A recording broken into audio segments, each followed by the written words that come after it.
Barbara Jo McIntosh has had an award-winning career in the culinary world. She is a chef who has run her own restaurant, written a cookbook or two, and presided over her own Books to Cook store on Granville Island, where world-renowned chefs show off their culinary skills. It is my pleasure to welcome Barbara Jo McIntosh back to Studio 4 to tell us more. I've had a lot of your chefs on the show this year. Yes, we've had a very busy season. And some wonderful, wonderful chefs and authors in. I know, Michel Roux, the last one, I believe. Or was it David Rocco? Was he at your place, No, made David in Italy? didn't come to my place. He didn't. I think you had Murad on, didn't you? Yeah. From San Francisco, Aziz, maybe not. No, missed him. You must get him back. I've got his book in the pile here. Okay. And amazing. And then we had Laura Calder and Jennifer McLagan with her Odd Bits. And all that. The Dornenbergs from New York. And Mark McEwen, Michael Smith. Michael Smith. He's a hottie. They're all kind of hotties, these chefs. They're all hotties, yeah. I don't take them unless they're hot. Well, I would think that would have to be a criteria. Oh, definitely. The fact they can cook, yes, and the fact that they have a world reputation, yes, but that Michel Roux, so French. He's living in Switzerland, I think. Yes, he is. That's he his told me main to send me a Christmas pudding. Has it arrived? Not yet. I told him to send it to the shop so I could, make sure it was all right. I know, because I'm going to use it. I'm telling you. I'm saying, we have a small Christmas pudding sent from Switzerland, from the home of Michel Roux. Exactly. But that desserts book of his is beautiful. It's very beautiful. It really is. So you've rated your shelves at Books to Cooks, and I brought a selection of some. we've every got our year, pens out. Every year we have beautiful cookbooks, and this year, I'm always surprised because I think they can never top it. And every year something more beautiful comes out. I know, they're just and authors that amazing. I think that they might have already, written enough books, and then they come out with something new. And this is Bill Granger from Australia. Okay. Everyday Asian. He has been to the shop a number of times. TV show in Australia, restaurants in Australia, self-taught basically. And this is his book celebrating all the Asian influences. She grabs it.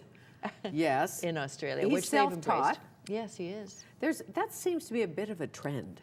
I've had a few on this year who say, Rocco for one, who says, I'm made in Italy, I'm a great cook, but I'm not necessarily a professional chef. Well, and he isn't. But I think Bill you can call a chef because he did open a restaurant and he did work behind the line. So even though he didn't have his culinary training, he figured out how to make it work. And I think he also has observed a lot of wonderful chefs. Sure, so if you like curry puffs and things like that, this is the book. Yeah. Asian, really, stir-fried Vietnamese, lemongrass chicken, something like that. It covers the gamut. Everyday Asians, which when you say everyday, I'm thinking simpler. Exactly.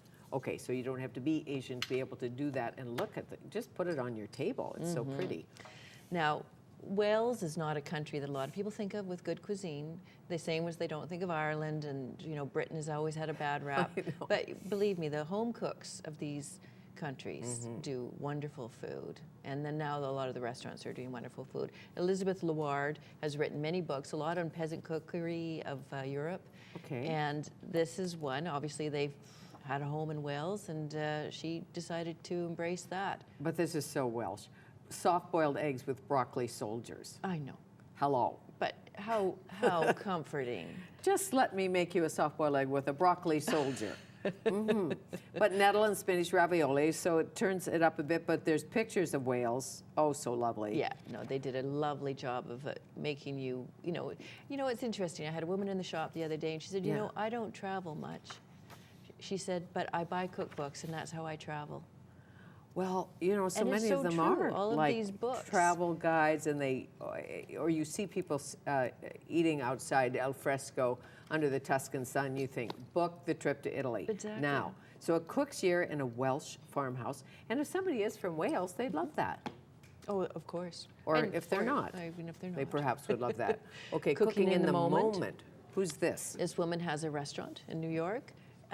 She's not, a huge name in our, culinary world, but it's a delightful book. She's just, again, these are the ingredients that you have at hand. Is she at the Red Lantern? Yeah, not the Red Lantern. The Lantern. Okay, in New York. Yes. Where is that? Do you know? No, I can't. Somewhere I'm not in New sure York. what neighborhood it is in, Good. to be honest with you. But it's a delightful book. We haven't had her to the shop, but we used the book in various cooking Okay, events. because you sent me to a couple restaurants, Batali restaurants in New York. Yeah. I can't remember the name of one. It was Del tapas. Posto? Oh, no, that was the Spanish one, I think. The Spanish one, delicious. Yeah, Casamono. Casamono. Isn't it Oh, wonderful? Yeah, it's wonderful. It's one of the best kept secrets. A friend of mine's son was chefing at 1100 Madison. Oh, It's very brilliant. expensive. Actually, but they have a new book out too, cookbook, and it's very beautiful too. I hear tell. Yes. Yes, but it's a boyfriend restaurant. Yes, apparently. it is indeed. Actually, I had dinner there with Mark Bittman, not a boyfriend, but it was a No, wonderful meal. but a wealthy chef. Yeah. Well, he's a New Yorker. Yes, he To is. his core. And Yeah. does he have a new book this year or no? One coming Bittman. out coming up. Okay. Next year. Oh. Now, Ooh. Indochin, this Oh. is a Vietnamese book, and as you may or may not know, Vicki Gabbro and myself are going to Vietnam. I do know that. I sit on that committee. Oh, do you? I don't And ever show up. You don't ever show. No, it's just because I said I won't come to the meetings, but if you need some help with media or whatever, I'm happy to give you free advice, Yes. I said.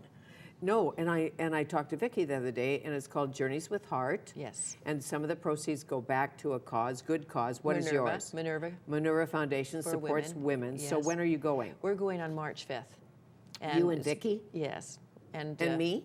If you'd like, I'm sure that Guess there's I'll a have seat to pay. somewhere. That's the thing. But the Rather be the Vietnamese host. books. So I'm studying up on my Vietnamese cuisine. I bet you are, obviously. because the French influence in Vietnam is so beautiful. And I've had friends I had lots of friends who went to Vietnam for the wrong reasons. Well, you know what I Yes. mean. But now they've gone back, and they say it's so beautiful, and the architecture is beautiful, and all that of is a very beautiful book. Now, he has a restaurant called the Red Lantern. He actually lives in Australia now.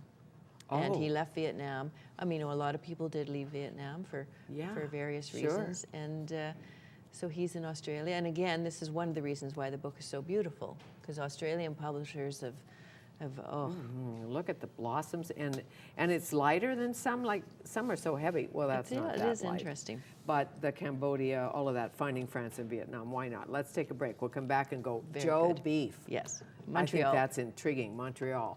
After this, Joe Beef.